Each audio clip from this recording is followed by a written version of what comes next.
할렐루야. 네, 오늘도 수요 성령 기도에 나오신 여러분들에게 하나님께서 예비하신 은혜로 만족함을 주시는 이 시간 될 수 있기를 주님의 이름으로 축원합니다. 혹시 챗 GPT라고 들어보셨습니까? 이 컴퓨터 프로그램 중에 하나인데 이 챗 GPT가 우리가 생각하는 상상을 초월합니다. 어느 이미지를 주고 그림을 그려줘 그러면 몇 초 만에 그림을 그려주기도 하고, 어떤 정보를 찾아줘 그러면 몇 초 만에 거기에 대한 정보를 쫙 뽑아줍니다. 요즘 젊은 학생들은 챗 GTP가 굉장히 능숙한데, 제가 궁금해서 챗 GTP에게 제가 물어봤습니다. 고요엘 목사님이라고 있는데 고요엘 목사님의 목회 스타일은 어떠니? 고요엘 목사님은 어떤 목사님이니? 이렇게 쳐서 입력을 했습니다. 그랬더니 챗 GTP의 대답이 제 이야기가 아니라 챗 GTP 이야기입니다. 네. 고요엘 목사님은 말씀을 삶의 언어로 풀어내는 따뜻한 목회자입니다. 제 이야기가 아니라 챗 GPT 얘기입니다. 그의 설교는 듣는 이들을 위로하고 다시 기도하게 하며 하나님이 일하신다는 소망을 품게 하는 목사님입니다. 아니, 이 컴퓨터가 들려주는 칭찬인데 굉장히 막 마음이 벅차고 이 어깨가 이렇게 막 자신감이 올라가는 겁니다. 여러분, 사람의 칭찬이 아니라 이 컴퓨터의 평가 좋은 칭찬이었음에도 불구하고 마음이 참 힘이 나더라고요. 여러분, 하물며 사람의 칭찬은 우리를 춤추게 하는 줄로 믿습니다. 우리 교회가 상대방을 칭찬하고 격려하는 그런 교회가 되었으면 좋겠는데, 이 시간에 말씀이라도 챗 GPT도 저를 칭찬하잖아요. 옆에 분에게 어떻게 칭찬하면서 인사하느냐? 근래 보기 드문 미인이십니다. 자, 한번 해봅시다. 자, 시작. 근래 보기 드문 미인이십니다. 아니, 어떻게 미인인지 아닌지 얼굴을 보고 하셔야 할 것 아닙니까? 어떻게 앞에를 보고 이렇게 하시는지 다시 한번 하겠습니다. 정말 찾기 힘든 미인이십니다. 자, 시작. 정말 찾기 힘든 미인이십니다. 네. 할렐루야. 여러분, 우리 교회가 칭찬과 격려가 넘쳐나는 따뜻한 믿음의 공동체 될 수 있기를 주님의 이름으로 축원합니다. 오늘 우리가 나누게 될 말씀은 이 디모데 전서입니다. 이 디모데 전서는 성경 분류상 목회 서신입니다. 목회 서신이 뭐냐? 이 목회 서신은 에베소 교회에 막 부임한 젊은 디모데가 어떻게 교회를 목양해 나아가야 되는지, 이 사도 바울이 젊은 후배 디모데에게 주는 목회 지침, 이것이 바로 목회 서신입니다. 그것도 그럴 것이 지금까지 디모데는 이 목양 사역을 한 것이 아니라 어떤 사역을 했습니까? 선교 사역을 했습니다. 이 선교 사역과 목회 사역은 완전히 메커니즘 자체가 다릅니다. 그렇기에 바울은 목회 서신을 통해 이 교회에서 젊은 목회자 디모데가 어떻게 교회의 일꾼을 세워야 되는지, 선교 사역만 했으니 교회 장로님을 어떻게 세우고 안수집사를 어떻게 세우고 잘 모르지 않을 것 아닙니까? 그래서 디모데전서에는 감독의 자격은 이렇고 안수집사 또 권사의 자격은 이런 사람을 세워라 라는 지침을 주기도 합니다. 그리고 교우들을 신방하고 어떻게 교우들과 관계를 가져야 되는지, 이런 지침도 있습니다. 어떻게 젊은 여자 성도를 젊은 이 총각 디모데가 대우를 해야 되는지, 그리고 교회 안에서 연세 드신 어르신들을 어떻게 이렇게 관계를 가져가야 되는지, 이런 지침도 있습니다. 교회 안에서 젊은 여성을 대할 때는 어떻게 하라고 하느냐? 극히 조심하라.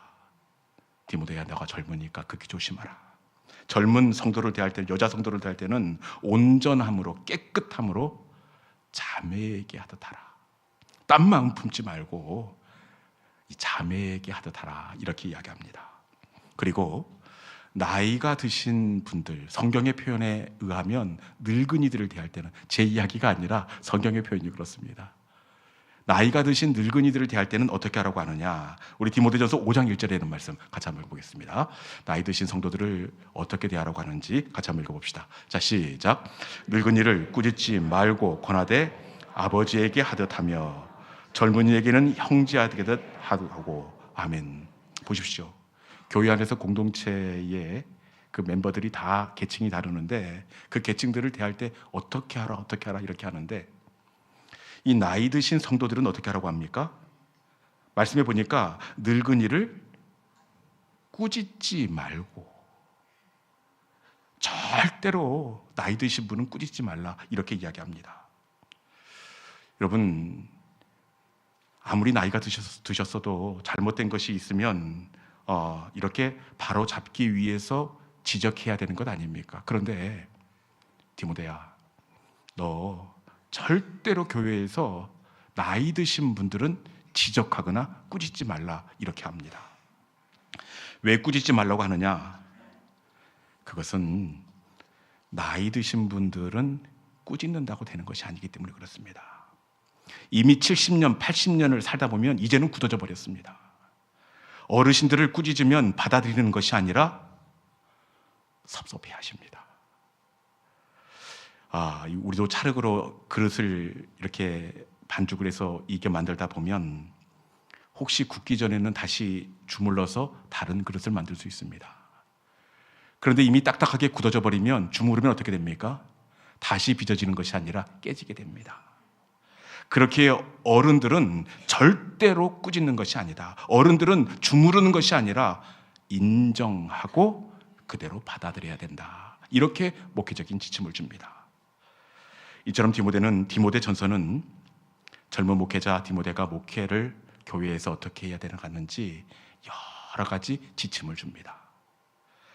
그런데 오늘 본문은 이 여러 지침들 가운데에서도 가장 앞서주는 지침입니다. 첫 번째 되는 지침. 여러분, 첫 번째 지침이면 가장 중요한 것 아니겠습니까? 젊은 목회자 디모데에게 주는 목회의 첫 번째 지침, 첫 번째 권면이 뭐냐? 그 권면은 디모데전서 2장 1절입니다. 2장 1절의 말씀 한번 읽어볼까요? 자, 시작. 그러므로 내가 첫째로 권하노니 모든 사람을 위하여 간구와 기도와 도고와 감사를 하되. 아멘. 네, 말씀해 보니까 그렇게 되어 있지 않습니까? 첫째로 권하노니, 다른 것보다 먼저 앞서 너에게 권면하노니 이렇게 되어 있습니다. 그런데 첫 번째 권면이 뭡니까? 기도와 간구와 도고를 하되. 기도와 간구를 가장 다른 목회적 소양보다 앞세우고 있습니다. 여러분, 그런데 기도가 중요하지 않는 것은 아니지만 이 목양의 소양 가운데 다른 요소들도 기도 못지않게 중요하지 않습니까? 왜 하필 첫째로 기도를 앞세우고 있는지 조금 의아할 수가 있습니다. 여러분, 사실 교회의 사명은 예수 그리스도의 복음을 증거하는 전도입니다. 생명을 증거하는 전도이기에 첫째로 내가 전도를 너희에게 권면하노니 이렇게 할 수도 있습니다. 그것도 아니면 목양 사역의 상당 부분 많은 비중을 차지하는 것이 설교입니다. 그리고 설교를 통해서 성도들은 하나님의 음성을 듣습니다. 그렇기에 첫째로 내가 설교에 대하여 권하노니 이렇게 말씀할 수도 있습니다. 그것도 아니면 교회에서 교육이 참 중요합니다. 그렇기에 믿음의 계승을 위해서 내가 첫째로 이 교육에 관하여 권하노니 이렇게 할 수도 있습니다. 그런데 바울은 가장 기도를 이 목회의 첫 번째 권면으로 앞세우고 있습니다. 여러분, 도대체 왜 바울은 이 기도를 이 목양의 첫 번째 권면으로 앞세우고 있는 것일까요? 설교도 될 수 있고 전도도 될 수 있고 교육도 될 수 있고 여러 목회적 소양이 있는데 바울은 유독 첫째로 기도를 권면하고 있습니다. 바울이 이처럼 기도를 목회의 첫 번째 권면으로 앞세우고 있는 이유가 있는데, 그것은 이 목회는 기도로 되기 때문입니다. 교회는 기도로 되기 때문입니다. 물론 기도 없이 전도할 수 있고 기도 없이 설교하고 기도 없이 신방할 수 있습니다. 그런데 기도가 없으면 다 그만큼입니다. 비슷하게 흉내는 낼 수 있지만 하나님의 능력은 전혀 기대할 수가 없습니다.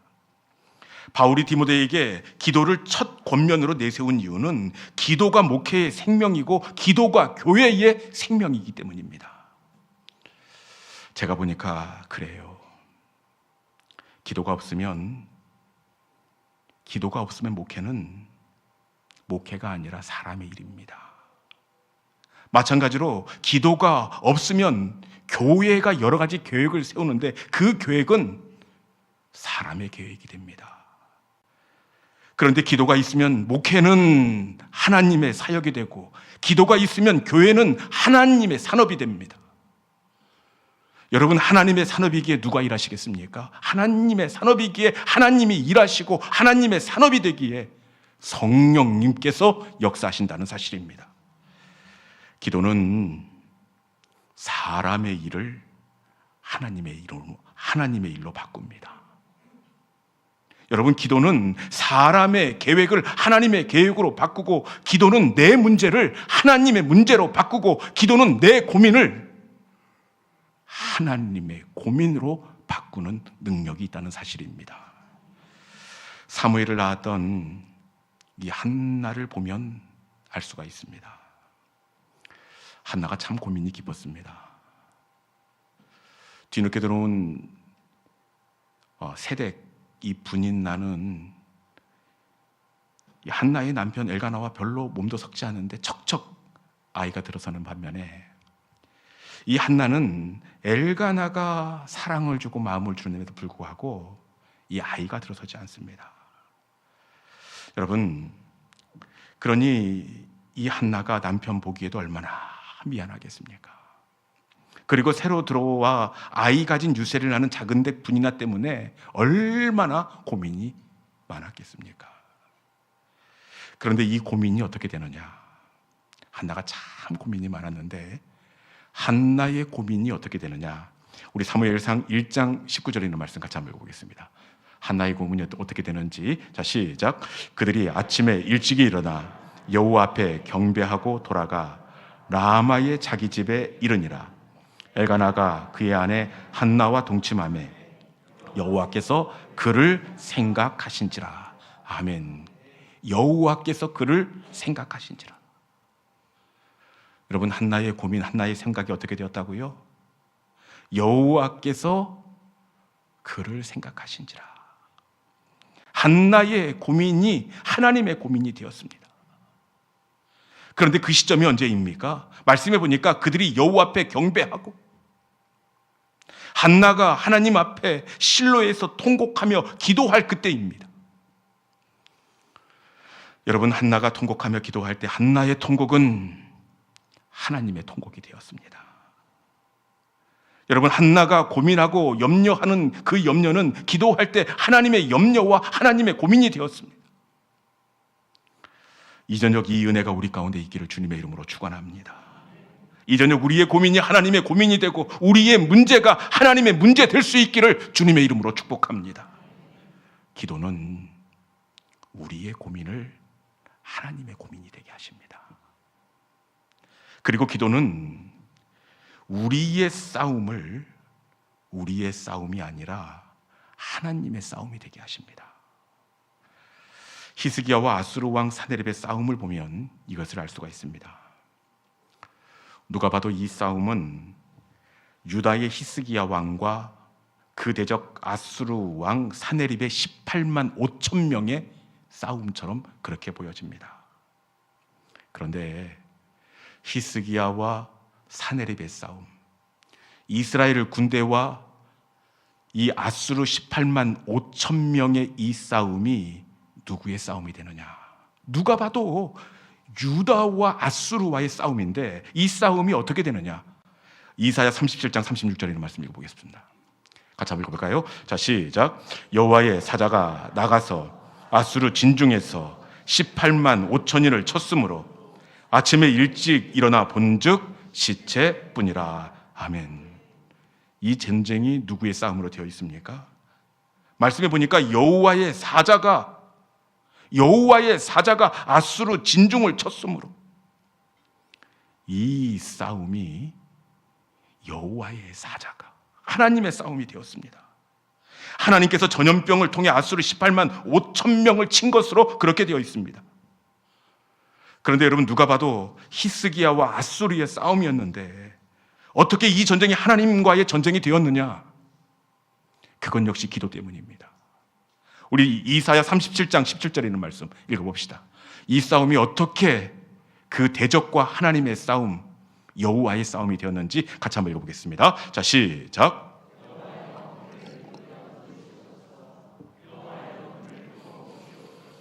사느립이 사람을 보내어 살아계시는 하나님을 회방한 모든 말을 들으시옵소서. 아멘. 여러분, 지금 이 기도는 아수르의 산느립이 쳐들어왔을 때 여호와의 성전에 나아가 그 마음을 쏟아놓는 히스기야의 기도입니다. 이 전쟁이 하나님의 전쟁이 된 이유가 바로 여기에 있습니다. 하나님, 귀를 기울여 들으십시오. 여호와여, 눈을 뜨고 보십시오. 히스기야가 하나님의 성전으로 나아가 통곡하며 기도했기 때문입니다.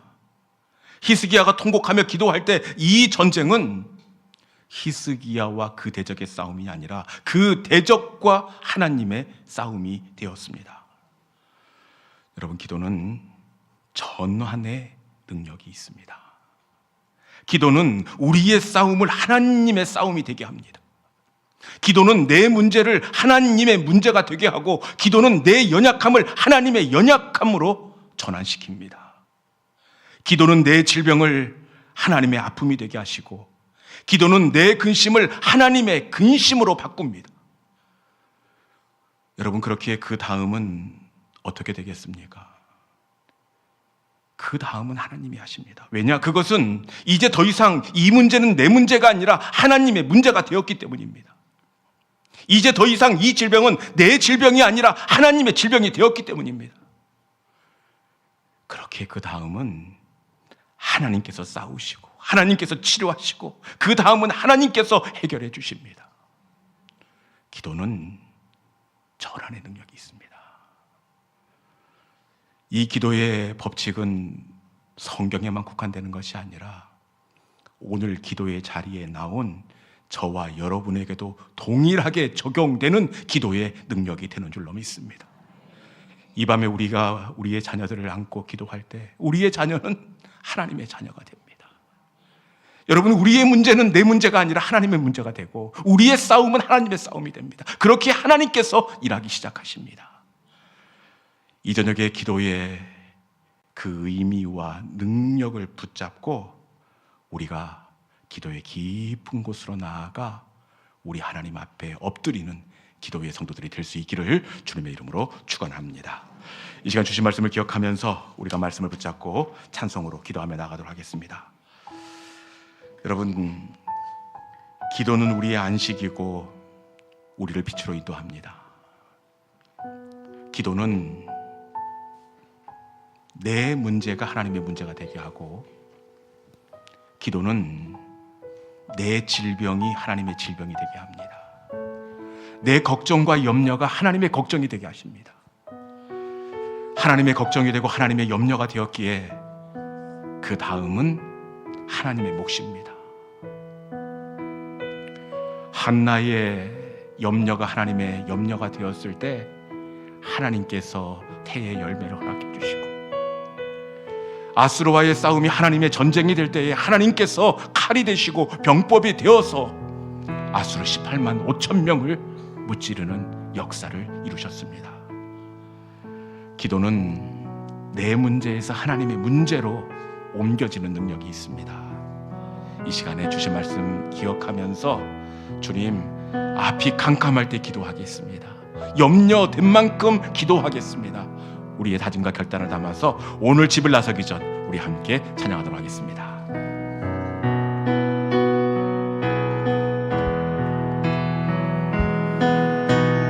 오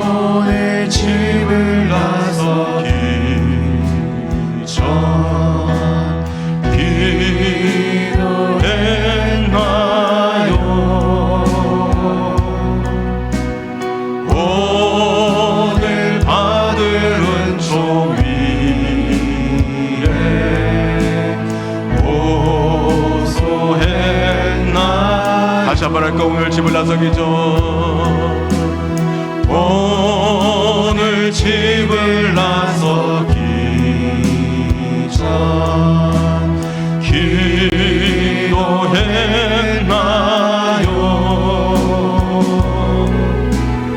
오늘 받을 은총 위에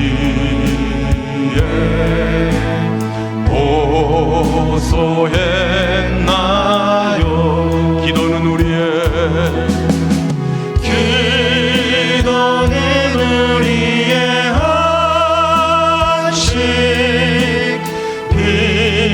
빛으로 인도하니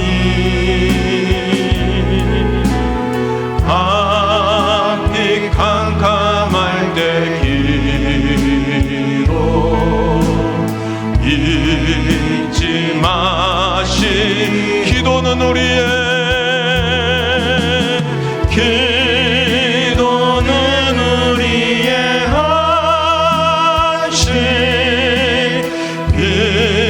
빛으로 인도하니 앞이 캄캄할 때 기도 잊지 마세. 어려운 시험 당할 때 3절 합시다.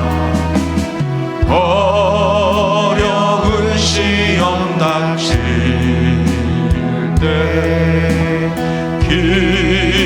기도했나. 주가 함께 당하시면 주가 함께 당하시면 능히 4절 나의 일생 다하도록